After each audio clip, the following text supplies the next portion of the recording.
Hi everyone, and welcome to my next video tutorial, which is going to be focused on managing source control with AWS CodeCommit.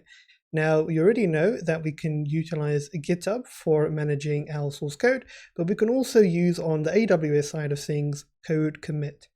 Now, before we head on over to CodeCommit, there are a few things we need to configure first on our local machine. So first of all, what I want you to do is to go ahead and head on over to Git. All right, so the website is git-scm.com. I will be sure to include the link in the description below. And you want to download Git for your operating system. So for me, I'm on Windows, so I'm going to say download for Windows. If you are on Mac, okay, it should automatically show here download for Mac. If not, you can click here on Mac build. And then it's going to have a few options here for downloading Git for macOS. Now, my recommendation for you is to either utilize the binary installer here for macOS or to utilize Homebrew. The choice is yours. Okay, but for those that are following Windows, what we can do is we can say download for Windows, the latest version. So we can click on that. Okay, and generally, we will be utilizing the 64-bit for Windows setup. So this should be perfectly fine for the majority of you. So you can click on that. Okay, and it's just going to download the Git setup wizard here. So we just need to be patient and wait for it to be downloaded. So it'll just take a moment. So let's just wait for that. Right, so we can now see that Git has been downloaded. So we can go ahead and open it up. And we can just go through the setup process. It will just take a moment to prompt up the wizard. So you'll see a security message. Okay, you just want to say yes. So this is Git for Windows. So just say yes if you see your screen dim. Okay, so after you've seen that message, it's going to take us through this guide. So what you can do is read through the terms if you so desire. Then you can say next. Okay, it's going to decide on the storage location. So you can say next. Okay, so in my case, it already exists, so I'm going to override it. But if you already have it, if you don't have it on your system, it's just going to take you to the next step. So this is actually good for those of you that already have Git. So we can say yes. And it's going to take you to this page here if you already have Git installed automatically. If you don't, you will have just seen that prompt that I just showed you. And what you can do, for example, is you can add a desktop icon if you wish for Git. You don't have to, it's a choice. So I'm just going to do it for clarity. Then you can say next. Okay, next. Okay, next. You can leave everything on the default here. So in terms of the name of the initial branch in repositories, we can let Git decide on this. Okay, Git from the command line and also from third-party software. That's fine, the recommended choice. You can say next. We can use the bundled open SSH. Next. We're going to use the open SSL library. Yep, next. We're going to use checkout window styles, commit to Unix style line endings, perfectly fine, next. You're going to use Minty as the default terminal for MSI2. Okay, that's fine, we can say next. Now, I do want to mention as we go through this process, for those of you that have used Git before and you have some experience with it, you're more than welcome to alter it as you see fit. There's just one important part which I'll get to that you shouldn't alter. So we can just say next here on the default. And that's the part here. So we are going to utilize Git credential manager here because we need to store the credentials that we generate from an IAM user to connect to CodeCommit. So we need to have this Git credential manager option here. And we can just say next. We can enable file system caching, next. And now we can install Git. So it shouldn't take too long, so let's just be patient while Git is installed on our system. So it's going to take a moment, so we can just be a little bit patient. All right, so welcome back. We can now see that Git was installed, and we can just uncheck the view release notes, and you're more than welcome to launch Git bash here. You can select this option, say finish, and it's going to open Git bash for us right here. And there we go. We can see now that Git bash is open, and here is where we're going to add in all our commands in order to push our source code to AWS CodeCommit. But we can close this for now. I just wanted to show you how to set up Git. So we can also see that we have Git now on our desktop and everything's good to go. The next thing I want you to ensure is that you have a Django application ready, so a very simple one. So I'll show you how mine looks like. So in my directory dev, I have a Django project called Elevate in here. And these are the files that I'm going to upload specifically to my repository that's linked to CodeCommit. So you can see I have my project in here named Elevate, which has my settings.py file, URLs, ASGI file, very simple. I have a SQLite database here, manage.py, and a requirements.txt file. So these are the files that I will upload to CodeCommit. All right, so make sure you have a simple Django project that you can utilize. All right, let's continue. The next thing that you want to do, okay, I'll close Git here, is you want to ensure that you have an AWS account. So as you can see, I'm signed into my root account for the moment. So make sure that you create an AWS account for free. Okay, there is a free tier option. So you will have 12 months, I believe, if you don't have an AWS account, of free tier usage. So remember, it's usage, it's not completely free. So you have a usage limit on various services. However, when it comes to the IAM service, okay, you don't get charged any fees on IAM. CodeCommit, however, okay, that's something you're going to have to look into, but I don't believe it's really that much. But I will ensure that I add the necessary documentation in the link on the description below to clarify any questions that you may have. Right, so let's continue. So the next thing that we want to do is we want to create an IAM user group and assign an IAM user to that group for best practices. What you can do is search for the IAM service, go straight to IAM. Okay, so IAM is a free service that we can utilize. And the first thing that you want to do is you want to head on over to user groups here on the left. Now I already have a user group here already specified, but what we can do is we can create a new group, and I'm going to call this developers, okay, or developer, either term is fine. And we can leave the add users to the groups option. We will add a user in a moment. The important part here, however, is to add in permission policies. So the first permission policy you want to add in is administrator access. So you can type in administrator access. Okay. And it's going to add that to the filter, and you want to select this option here. And this is going to allow our IAM user permission to access the AWS Management Console, and they will then be able to manage resources and utilize several services. Okay, so as long as that's selected, it should show one here. You can then go ahead and close this filter. You can click on that, and we still have that selected. Next, you want to look for IAM, and then we want to have user change. Okay, so that will look for IAM user change password. So we want our IAM users to be able to change their password, so you can click that as well. That will select the second permission policy, which is going to be assigned to this IAM user group called developers. So any user that is added to that group will inherit these permission policies. Next, we can say create group. Okay, so the group's been created, so there it is, developers. Next thing that we need to do is we need to go ahead and add a user to the developers group. So now on the left, we can click on users, and we're going to create a new user. So we can say add users here on the right. Give your user a name. I'm going to call this user Arno Test 2, for example. We need to provide user access to this AWS Management Console, so they'll be able to utilize it. We can click on that. Then we want to create an IAM user here. Then we need to enter in a password. So this will allow the user to access AWS Management Console. So you can say custom password and enter in a password of your choosing. Then we have an option here to say users must create a new password at next sign in. So this is something you can go ahead and utilize if you so desire. So I'm just going to uncheck this here because remember the focus is on managing source control with CodeCommit, but this is something you can add in. It's really up to you as to how you want to proceed. But we can go ahead to the next step. Okay, next we want to add a user to a group. So we want to add that user to the developers group so they can inherit all those permissions that we just assigned, such as administrator access and IAM user change password. Okay, so make sure you selected the correct group, and you can say next. Review everything, see if you're happy with everything. If there's something you don't like, you can cancel the process entirely and start from scratch, or you can go to the previous step. If you're happy with everything, create that user. Okay, perfect. So the user was created.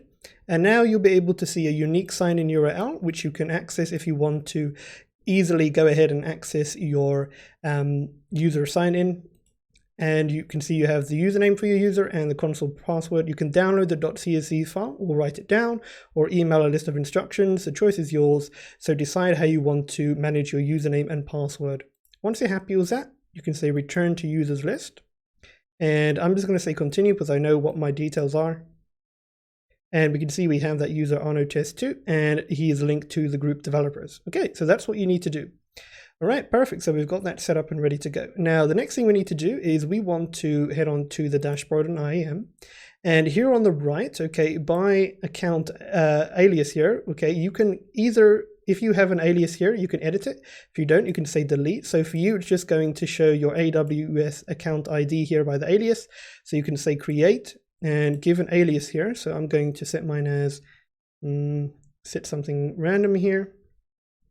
Okay, and save the changes. So this is going to be our unique sign-in URL, which we can utilize. We can do so if we so desired. And I'm just going to say save changes. Remember to write down your alias and save the changes. All right, so my alias is set and ready to go. Next, we want to sign in with that IAM user that we just created. So if we go to users, okay, in my case, I want to sign in with Arno-test2, okay, and I'm going to utilize the CWD Nexus 96 account alias. You can name this anything you want. It's just an alternative if you don't want to keep on adding in your account ID each time. That's why we have an account alias. If you're happy with everything, go ahead and sign out of your account. And then what you can do is you can sign in with your new IAM user. So instead of using that URL, I just want to keep it light and simple. We can just say log back in. And what you want to do is select IAM user and enter in that your account ID or your account alias in the below here, and then we can go to the next step. All right, let's say next. Okay, then you want to enter in your IAM username and your IAM password, and then you want to sign in. All right, perfect. So now we can sign in. Okay, it'll just take a moment here. And there we go. So it will open up a whole list here of widgets. So you can just remove these widgets if they're in the way here. So we have quite a lot here. So this is just something that you can remove. You can always re-add them by adding the widget. So these are just some extra things that you can keep into place. But as you can see, we're now signed in as an IAM user. So here you can see your IAM user, okay, along with the account alias that you set. Perfect. So we've now set everything up accordingly. Now for extra security, I just want to give you a tip here. I'm not going to delve into it, but I'd recommend as soon as you create your IAM user accounts, head on over to IAM, and just something important I want you to remember for your own safety is to always enable multi-factor authentication for your account.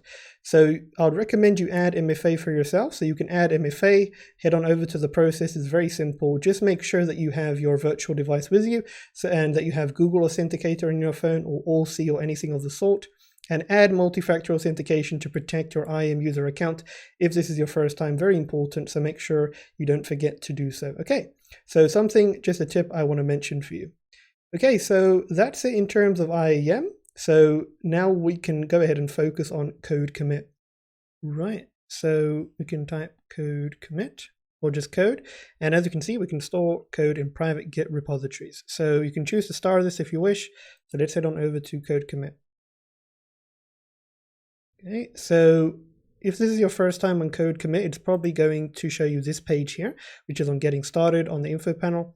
So what you can do is you can say create repository here, and you want to give your repository a name. So I'm going to call mine Django App Repo here. So I've already used it before, and I'd recommend adding a description as well. AWS does sometimes say optional, but sometimes it still forces you. So it's a bit strange, but just go ahead and add in something there in the description. Okay, you can leave everything as is on the default and create your repository. That's how easy it is to create a repository with CodeCommit, very simple. Then here under HTTPS, okay, we want to connect to our CodeCommit repo. So step one here, we've already done. So we need to have a Git client that supports Git version 1.7.9 or later to connect to our AWS CodeCommit repository. We already have that set up, so we don't need to worry so much. Next, what we need to do under step 2 is we need to create Git credentials for our user. And if we don't already have them downloaded, we can go ahead and set them up according to IAM. So what we can do essentially is open up IAM here, and we can just open that in a new tab. And I'll show you where you can set this up because we need these Git credentials in order to connect to CodeCommit. So I've opened up IAM here. You want to go to the user that you're signed in with. So my user is Arno-test2. So in users, I'm going to make sure I go to that user here.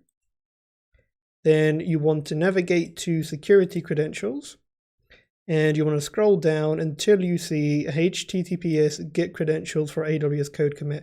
And of course, like I say, make sure you don't share your credentials with anyone. It's very sensitive. So what I'm going to do is I'm going to say generate credentials. Okay, and here are my credentials. You can go ahead and download your own credentials as you see fit. And what I'm going to do, just for clarity, is I'm going to open my notepad. And I'm just going to put my credentials here. So you can decide where you want to put your credentials. So I'm going to say CodeCommit credentials. Okay, and I'm just going to copy them, my username, of course. And I'm just going to copy my password, of course, as well. And I'm just going to add that in. Okay, so we have our credentials, and once you've set them up, you can also download them. You can close this up. So make sure you have your AWS Git credentials for a CodeCommit in place. Okay, so we've got that set. Next, we can go to CodeCommit itself. And now we've done step 2, so we are good to go there. Now we need to clone the repository. So we can clone our repository to our local computer and then start working on the code accordingly. Now, something I do want to mention, I have experimented with this for quite a while. So what I want to mention here is we're going to clone this repository on the desktop as an example. Now, what we're going to also have to keep in mind is that we need to clone an empty repository on our desktop first, and then we can move our Django files into the repository here that is set.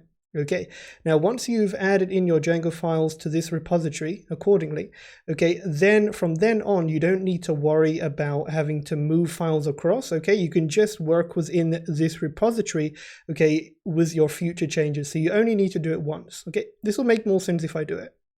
So what we can do essentially is we can just head on to our desktop. I just want to save my credentials here on the desktop as well. So I want to save this. And I'm going to save it on the desktop. I'm just going to call it, I'll leave it as is. Okay, and here is my Django project, of course, and here is Git. So I'm going to, first of all, open Git. And I just want to change the location to go to my desktop. So I'm just going to say cd desktop. So now I'm on my desktop here, and we can say clear, and we can see we're still on the desktop. Perfect. Now what we can do next is we can go ahead and clone this repository on our desktop. So we can say copy. Then you can just paste in that repository here accordingly, and you can just go ahead and press enter. And it's going to clone into the repo. However, do keep in mind that it's going to prompt you to enter in your Git credentials. So just keep that in mind. It's going to take a moment, and here we go, it pops up. So now you need to enter in your credentials for Git. So your username and password, I have that here. So I'm just going to copy that in. And you just want to paste that in accordingly and say continue. And then it's going to clone this empty repository. That's fine. That's perfectly how it should be done. And we can say clear. Perfect. So we can now see we've got that set up and ready to go. All right. So we've got that set. So I just want to close these credentials here. And now what we can do is I just want to organize this a bit better. So this is the Django app repo, which is from CodeCommit. So this is what we're going to push to AWS itself. So I just want to move this here. And here dev is my Django project. So what I'm going to do is I'm just going to open up my Django project here. Okay, I'm going to go into Elevate. Okay, and this is the directory I want to copy over into a Django app repo. And I'm just going to move this to the side. And then what I'm going to do is I'm just going to open up this Django repo here. And I'm going to move that to the left. And I'm just going to move all of my Django files like so into this Django app repo accordingly, like so. You can close this, close that. And now I have my Django app repo here. So this is effectively my Django project now. So it's going to house everything I need. Now, from now on, you're going to work in this directory, which you can work in from now on. You don't need to move around now. So this is what we're going to use now. And I'm just going to move this dev folder away. I'm going to move it away and the CodeCommit credentials. Okay, and this is our Django app repo now. And now what we can do is we can go ahead and cd into this Django app repo. Okay, so I'm going to say here cd Django app-repo. Okay, there we go. So I'm now it was in that directory accordingly. So make sure you're in there. Okay, and the first thing that we want to do is we want to run the command git status. Okay, so we can now clearly see that we do have some files in this directory. However, they are untracked files and we haven't staged them accordingly in our tracking area. So this is going to show that we also have no commits on our master branch, but we have a lot of untracked files in our staging area. So this means we have moved our files, okay, and that they actually do exist, but we haven't committed them. So the first thing that we need to do in order to track the files is we need to run the following command, which is git add space, and you want to add in a dot. And this is going to commit all of the files. This is going to ensure that all of our files are added and that they are tracked in terms of the staging area. Now you can select independent files here as well for those that understand Git well, but just to keep it simple, I'm just going to add all of the files. So I've added it. Now I want to clear this and say git status. It should now appear green, and we can see everything is now being tracked and we are good to go. All right, so we can see all the files are tracked. Now we are able to run the command git commit, so we can commit our files. So let's clear this up. All right, so the commit is very important, okay, because it's going to save a revision of our code, and we can always revert the code to any version in any time. Okay, and to do so, we can say git commit dash m, not equals, and then here you want to put in a message here. So I'm going to say my first commit to AWS, and you want to press enter, and then you want to commit your files. And the next thing that we want to do is we want to push our files so that it's available in our repository on AWS. So what I mean by that is if you head on over to AWS in CodeCommit and you scroll down here, you can see we have our Django app repo, but there's nothing in here as of this moment. So to ensure that we actually have files pushed there, we can just simply go ahead and run git push. And that's going to push all of our files to the CodeCommit repository that we have. Okay, it's going to push it, and there we go. It's been pushed accordingly. We can see it's sent to git CodeCommit US East 2, V1 repos, Django app repo. So now on this page here, if we were to refresh on CodeCommit, okay, let's just be patient here. We can now see in Django app repo, we have our Django files all set and in place. You can also create a pull request. You can also add in files individually. You can create files, upload files. You can also go ahead and edit them if you so desire. So for example, your settings.py file, you can also go ahead and edit that as you see fit. For example, you can go to your project and we can go to settings.py and you can edit your file. And I'm just going to add in a comment just for the test. So here at the top, I'm just going to add in test. Scroll down and you need to put in your author name. Okay, and you can just add in your email address if you so desire. It's really up to you. And then you can commit those changes. Okay, so that's how you can go ahead and do that. I'm not going to actually do it, but I just wanted to give you an example if you wanted to manually go ahead and set up everything accordingly. But that's it, guys. That's how we can go ahead and set everything up and, you know, push our code to AWS CodeCommit accordingly. So that's how you can go ahead and set that up. All right, now something else I wanted to mention is the code cleanup. Right, so what you can do if you want to clean everything up, let's say you want to delete this repository, you can just go through the list of repositories here. You can click on that repository here and you can go ahead and say delete repository and say delete here if you want to delete it. So I'm going to show you now how to delete it. And the next thing you want to do for safety is in IAM, you want to click on this credentials that you set up, go to actions, deactivate these credentials, then you want to click on it again, go to actions, and then you want to delete these credentials, and you just want to add in your username here to delete it. All right, so just a little bit of a cleanup there. So that's how you can manage source control with AWS CodeCommit. So that's it, and as always guys, thank you for the support and see you next time.